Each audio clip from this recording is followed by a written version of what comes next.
Entre un mercato estival qui part complètement en vrille, des sélections en plein doute et des légendes sous le feu des critiques en cette Coupe du Monde 2026, la presse sportive mondiale s'enflamme. Installez-vous, on décrypte tout ça. On commence ce tour d'Europe en Espagne où la sélection fait vibrer le pays. Chez Marca, Nico Williams s'impose en une avec un message qui donne le ton. Nous sommes une grande équipe et nous allons le prouver à nouveau. Une confiance partagée par Gavi, qui fait la couverture d'AS avec une déclaration forte. Je vais mourir avec de la Fuente. Le milieu du Barça affiche un soutien total à son sélectionneur, preuve que le groupe espagnol avance uni. Mais tout n'est pas parfait pour autant. Dans Mundo Deportivo, Eric Garcia rappelle que l'Espagne doit encore hausser son niveau avant son prochain rendez-vous face à l'Arabie Saoudite. Même son de cloche du côté de Sport, qui annonce que l'heure de Dani Olmo a enfin sonné. Et pendant que l'Espagne prépare son avenir, une autre légende prépare peut-être son dernier grand défi. Selon Sport, Lionel Messi suit actuellement un programme physique ultra personnalisé afin d'arriver au sommet de sa forme avec l'Argentine. À 38 ans, le champion du monde refuse toujours de lever le pied.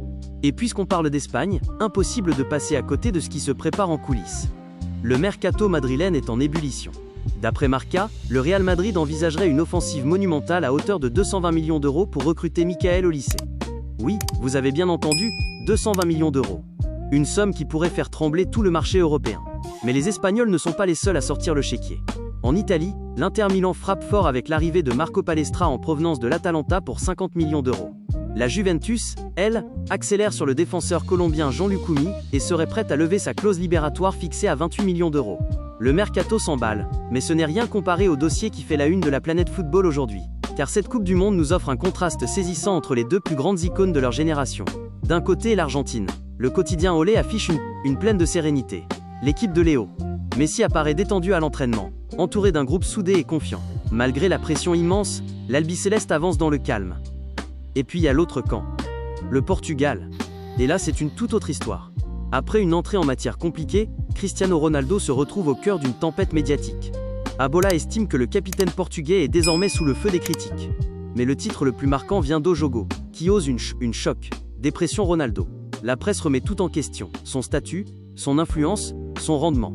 Certains évoquent même déjà une possible révolution en cas de mauvais résultats, avec Jorge Jesus, cité parmi les candidats potentiels pour prendre les commandes de la sélection. Une situation impensable il y a encore quelques mois. Pendant ce temps, un autre grand nom du football continue d'attirer tous les regards.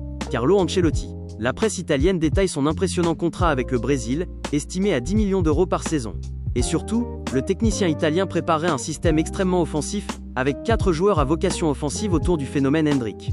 De quoi faire rêver les supporters brésiliens. Petite parenthèse plus légère maintenant. En Suède, Sportbladet fait sa une sur la chanteuse Zara Larsson. Les joueurs de la sélection assurent connaître parfaitement les paroles de l'hymne national, et promettent de le chanter à plein poumon avant leur rencontre. Comme quoi tout le monde ne vit pas la Coupe du Monde avec la même pression. Et avant de conclure, un détour par la France. L'équipe met à l'honneur les demi-finales du top 14 avec son titre, à bloc les costauds, en référence au choc explosif entre Toulouse et le Racing. Côté football, le quotidien surveille néanmoins Ousmane Dembélé, annoncé avec un souffle court à quelques jours d'un rendez-vous important dans ce mondial. Maintenant, c'est à vous de trancher. Les critiques contre Cristiano Ronaldo sont-elles justifiées?